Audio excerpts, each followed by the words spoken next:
በዚህ ቪዲዮ ሐሰተኛ መረጃ የሚገለጡባቸውን ዋና ዋና መንገዶች እናያለን። የመጀመሪያው ስላቅ ወይም አሽሙር ሲሆን ጉዳት የማድረስ ሐሳብ የለውም፣ ነገር ግን የማታለል አቅም አለው።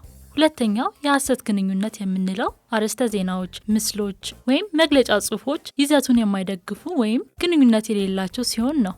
ሶስተኛው አሳሳች ይዘት ነው። ይህ ደግሞ አንድን ጉዳይ ወይም ግለሰብ አሳሳች በሆነ መልኩ ማቅረብ ወይም የሚያሳስት ይዘት መጨመር ነው። ቀጣዩ ከአውድ ውጪ የሚወሰድ መረጃ ሲሆን መረጃውን በውስጡ ትክክለኝነት ሊኖረው ይችላል፣ ነገር ግን መረጃው ከተፈጠረበት ወይም ከተነገረበት አውድ ውጪ ሲጋራ ነው። ለምሳሌ የቆዩ ምስሎችን ወቅታዊ አስመስሎ ለማስረጃነት ማቅረብ ሊሆን ይችላል። ከነዚህ በተጨማሪ ተአማኒ ወይም ታዋቂ ምንጮች በማስመሰል የሚጋሩ የተቀነባበሩ እንዲሁም የፈጠራ ይዘቶች ይገኙበታል። በቀጣይ ደግሞ በዚህ መልክ የሚቀርቡ የተሳሳቱ መረጃዎች ለመለየት የሚረዱንን ነጥቦች እናያለን። አንደኛው የመረጃ ምንጭን ማጣራት፣ ሁለተኛ ሙሉ ይዘቱን መፈተሽ፣ ሶስተኛ ያጋራውን አካል ማረጋገጥ፣ አራተኛ ምስሉን መፈተሽ፣ አምስተኛ በርዕሱ ላይ ሌሎች ዘገባ ካሉ ማመሳከር።